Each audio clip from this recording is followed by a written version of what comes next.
BBM is in the house! Yay! Thank you. Okay, umoo siya sa atin. Take note, hindi siya mahirap imbitahin. So what is your response to the question that you are, or if you are your father's son? And of course I'm Of course you are your father's son. But I think what they mean is, how much of a president that he was will you be? Hindi ko siya gagayahin. How do you respond to that? Pag naririnig mo yung diktador, dating diktador, ikaw ba'y diktador?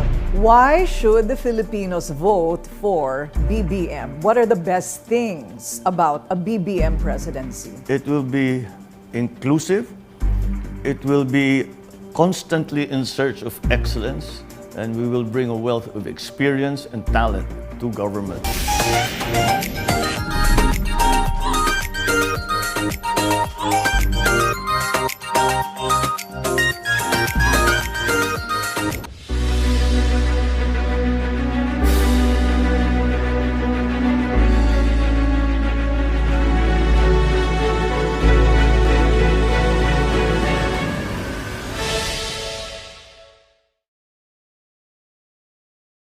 So do you have troll farms? People keep saying that. They love to say that. Troll farms, troll Yeah. farm. Marami silang troll. Find me one. That's my challenge. Hanapan mo ako kahit isa na troll. Nakita niyo naman yung sa Facebook. Ako lang ang walang gasto sa Facebook kahit isang sentimo. I don't do that. So to what would you attribute the numbers, the good numbers in the surveys? It's hard to generalize, I suppose. But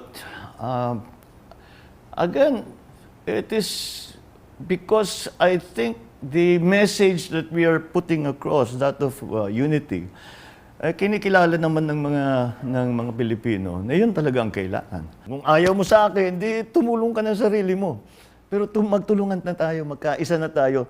At hindi ko sinasabi magkaisa sa politika. Sinasabi, magkaisa tayo, pagkasunduan natin na tayo'y Pilipino. Wala nang tutulong sa Pilipino, kundi Pilipino rin. At napag-uusapan ng pagkakaisa, you have mouth unity. How do you intend for that to happen?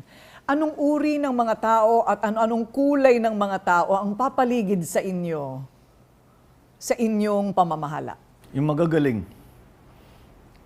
Yun lang. Yung magagaling. Regardless of color. Kasi pag sinasabi mo, hindi kayo pwede, us or them na naman dito. Dito kami-kami lang.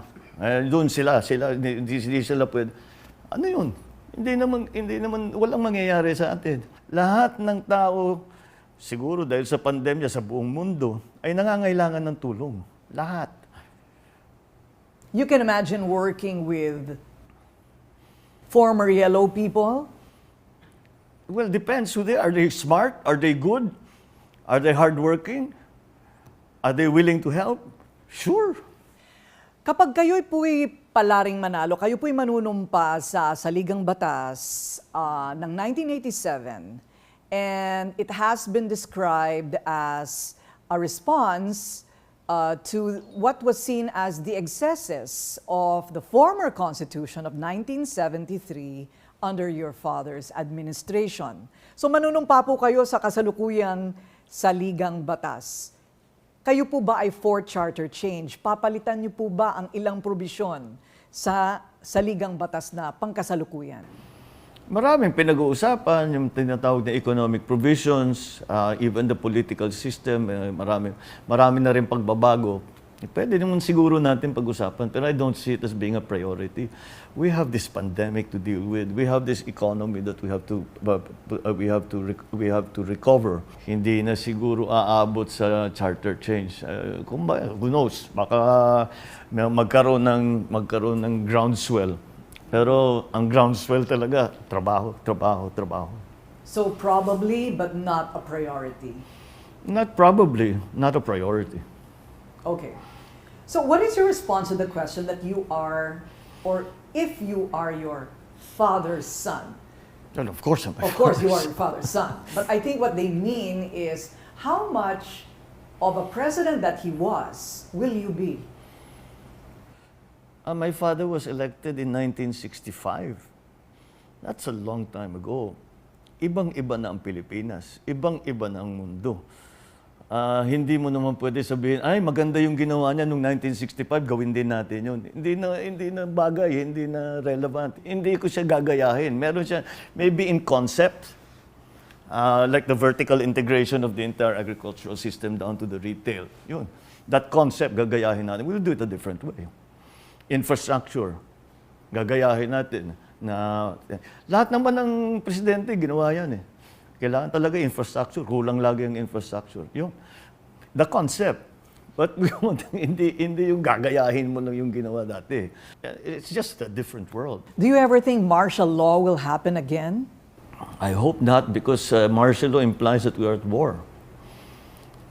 So, wag na, sana hindi na tayo papasok sa gera. So, diktador. How do you respond to that? Pag naririnig mo yung diktador, dating diktador, ikaw ba'y diktador?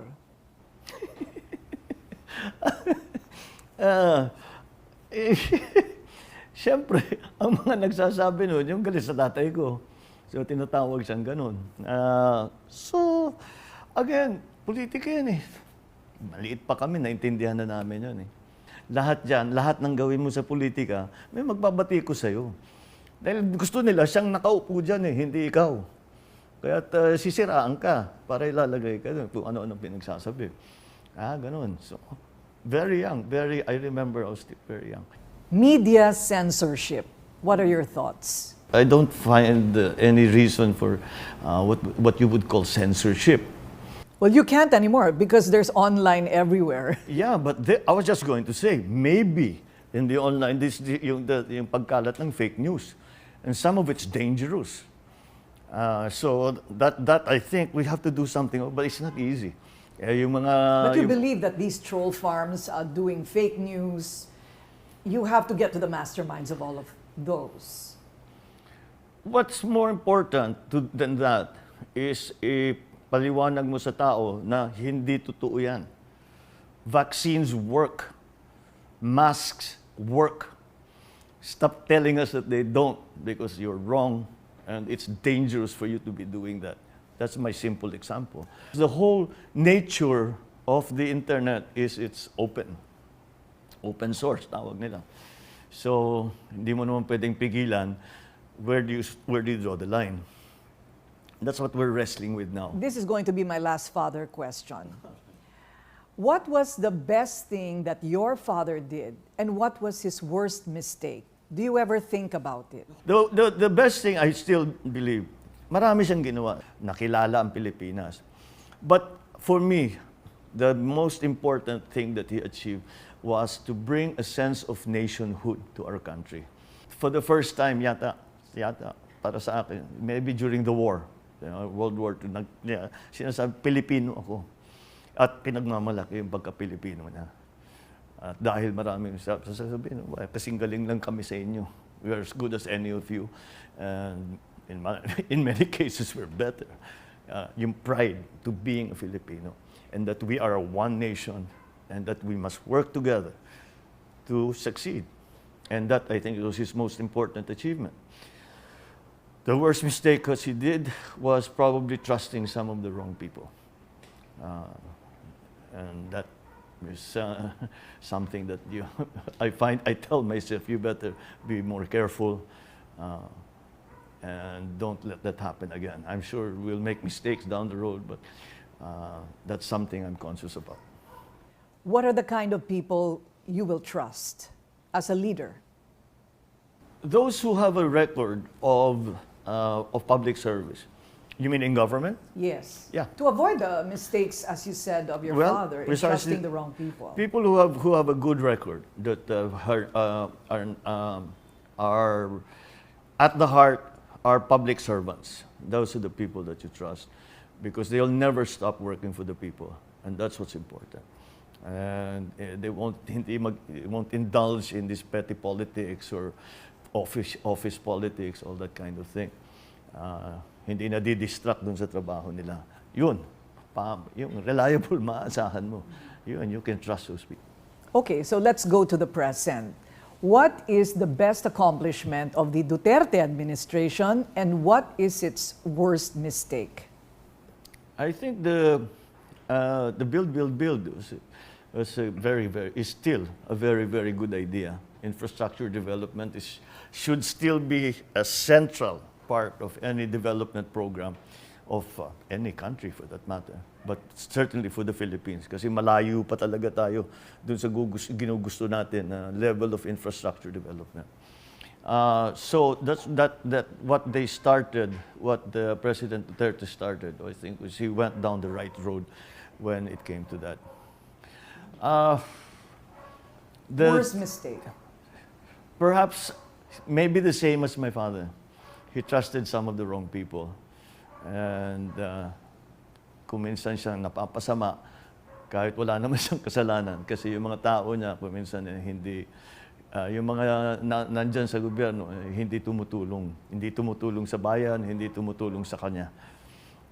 That I think is... Will you be very different from President Duterte? I suppose so. We're very different people. I imagine, yeah, sure. I imagine that I will be. Kilala ko naman siya, matagal ko na siyang kilala. Pagkakilala ko naman sa sarili ko, parang hindi ibang personalidad. Hindi kami magkapareho. In a good way, maybe. From some of your pronouncements, sa mga naririnig namin, lalo na sa issue ng West Philippine Sea, ang pakiramdam ng iba, you are friendly to China. And so gusto naming malaman kung ano ang iyong posisyon sa China. Sila ba ay kaaway o kaibigan? Kailangan trato natin sa lahat ay kaibigan. Ngunit, hindi naman ako pumapanig. Sa isa pumapanig ako sa Pilipinas. Yan lang naman ako. Dito lang naman akong interesado dito sa Pilipinas. Meron akong nasabi, meron tinanong sa akin kung magpapatulong ako sa mga Amerikano. I interpreted it as sa negotiations with China. Hihingi ka ba ng tulong sa Amerikano para sa negotiations ng China? At ang aking sinagot ay hindi. Dahil the problem is between the Philippines and China. However, it was interpreted as saying, I will not ask help from the United States in general. Mali yun. Hindi totoo yun. Paano ko naman gagawin yun? At napakalalim ng pagkakaibigan ng Pilipinas at saka ng Amerika. Gusto natin, kaibigan natin lahat ng mga karatig bansa natin. China's coastline is 600 kilometers away from the Philippines. So we have to be good neighbors. So diplomacy, as far as the West Philippine Sea is. Yes, I don't see another way. Wala talagang ibang paraan. The COMELEC had said that if you are disqualified after victory, Sara Duterte, if she wins bilang vice-presidente at mananalo din siya, at kung matuloy ang disqualification, siya ang magiging presidente. Do you think this scenario is possible? Yes, if I am disqualified, that will be the transfer of power. Because when the president, for some whatever reason, cannot continue with their duties, the vice president takes over. So that's just our system. Are you threatened by the disqualification case against you? Of course. I take everything seriously. I have lawyers who are mounting my defense, and so I think they have it well in hand. Pagkasabi naman sa akin ay malakas naman yung kaso namin. So we will see what happens next dito sa COMELEC. What is your relationship with Sara Duterte? May mga nagsasabi na nagkakanya-kanya kayo. Parang may sarili siyang diskarte niya. Hindi kayo madalas magkasama. So anong uri ng relasyon ang magkakaroon ng BBM Sara kung pareho kayong palarin? Magkakaposisyon ba siya sa iyong gobyerno? First of all, hindi ko alam kung paano nila sasabihin nagsasarili kami. Dahil nung nag-start kami ng umikot, siya lagi yung kasama. Siya lagi kong kasama si Mayor Inday. She was always with me. Ang nangyari lang, natigil yung aming pag-ikot dahil nga sa surge dito sa Omicron. At hindi na kami nag-level 3 lahat, so we are not allowed to do what we usually do. Kaya hindi naman masyadong hindi na kami masyadong nakakagawa ng sabi namin habang hindi pa bumababa ng level 2, maghanap-hanap na lang tayo kung ano pwede natin gawin. Bibigyan mo siya ng kapangyarihan bilang vice-presidente. Kailangan magaling si Sara eh. She's at the very least as smart as her dad, who is a very intelligent person. So that would be a waste, I think, of talent kung hindi siya bigyan ng pagkakataon na mag-serve. At kung hindi mo kapartido, halimbawa't manalo ka at hindi mo kapartido ang vice-presidente mo, ibabartolina mo rin ba, ibabangko at hindi gagamitin? Basta't handang tumulong ako kahit na sino ka. Kahit sino ka, kung vice president ka man, senador ka man, whatever, private citizen, basta't gusto mong tumulong, halika, sumama ka. Tulungan mo kami. Hindi namin kaya nang nag-iisa ito. Imelda Marcos in world history has a checkered description. What will your wife, Lisa's role be in your government? I think if you know my wife. Maliban sa pagpunas ang pawis mo, ay nako, napawisan ka, sinusuklay ang buhok mo.